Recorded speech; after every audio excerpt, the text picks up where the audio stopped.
We're now in week 3 of our journey together. We first focused on healing the relationship within ourselves as a pathway to improving our personal relationships.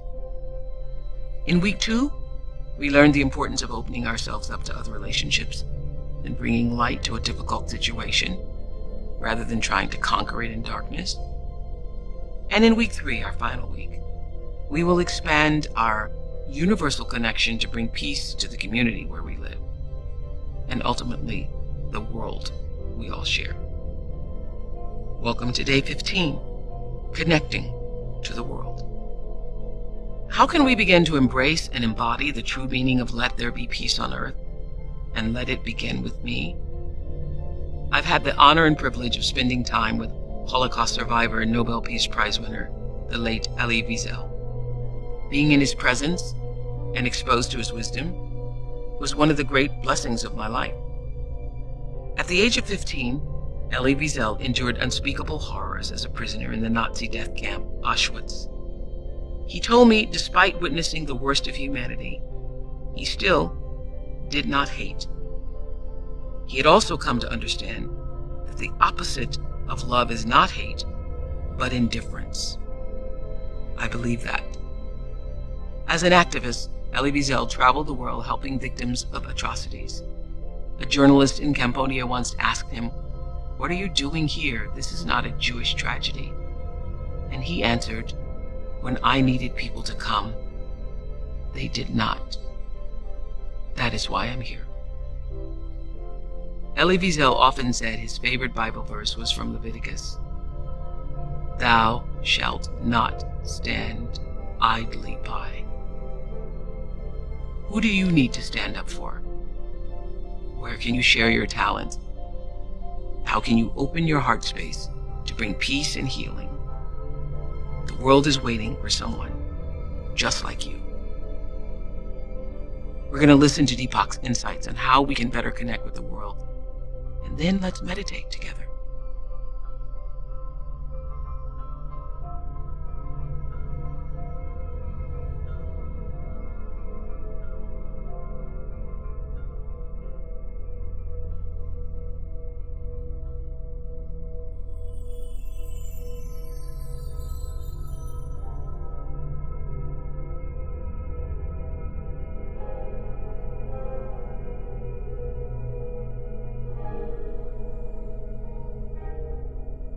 Heart-to-heart connections are easy to understand when they take place within oneself or in a relationship with one other person. But there's another dimension that extends the connection to the outside world. History says to change the world, we need great ideas. But a great idea is powerless unless it moves people at the emotional level.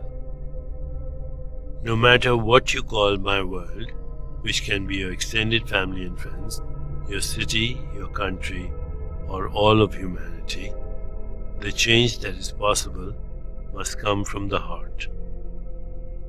As the world's wisdom traditions teach, what matters is not what you teach and preach, but who you really are.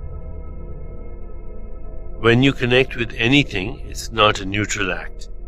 There is always emotion and belief at stake. A bond based on shared anger, resentment, and us versus them thinking has a destructive effect. People who cling to such connections are operating from a level of hurt, lack, and contracted awareness, even if they cannot see this. Constructive bonds, on the other hand, are based on a shared vision of life's possibilities, always focusing on evolution and growth. In the larger reality, positivity attracts more people because it comes from the heart and because almost everyone wants to evolve and gain more fulfillment. So what is the best way to make these positive connections and achieve a world at peace with itself and with the individual? First, we must find the groups that share such a vision. When relating to a group, the goal is to create secure, positive bonds. In the Indian tradition, our hearts can change the world with 3 practices: seva, sadhana, and satsang. Seva is giving yourself in service. Sadhana is walking your spiritual path. Satsang is sharing the truth in a group of the like-minded. These practices stand for a way of life. They guide one's actions every day by asking the same core questions. Seva asks, how can I help? Sadhana asks, how can I expand my awareness today? Satsang asks, with whom can I share my truth? These are intimate personal questions, but they lead to huge results. They are basic to the life of spirit, the life of the soul. They are the most powerful way to become the change you want to see in the world. As we prepare to meditate together, let's take a moment to consider our centering thought.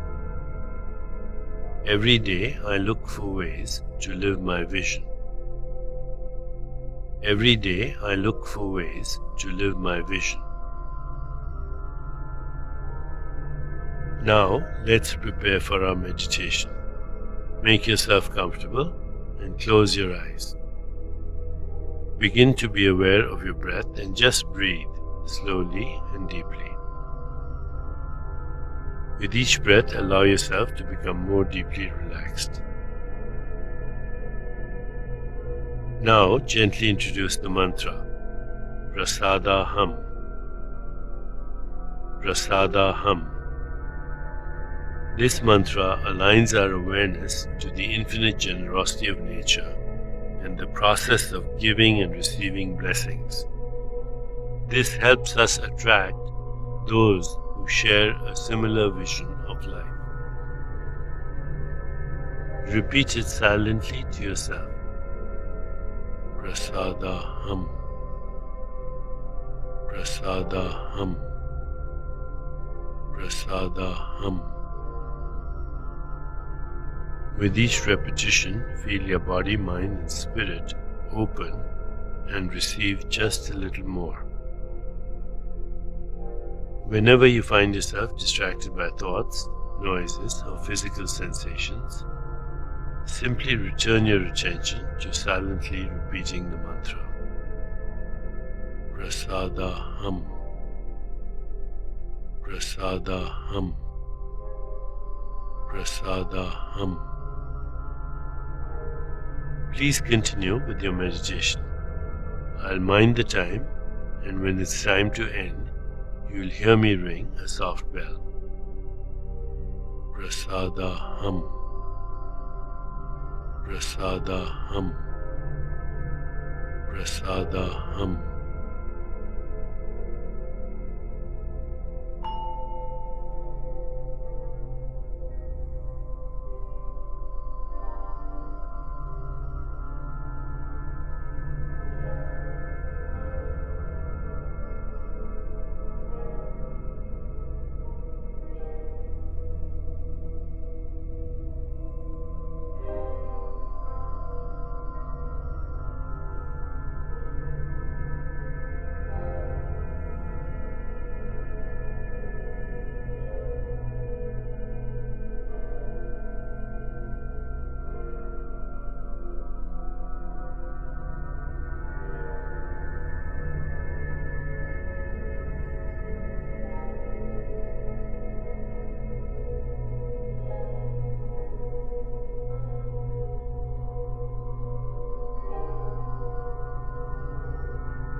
It's time to release the mantra.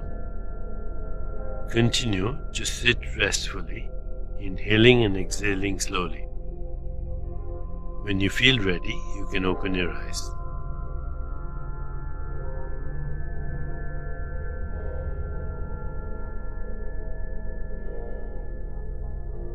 As you continue with your day, contemplate the centering thought. Every day I look for ways to live my vision. Every day I look for ways to live my vision. Namaste.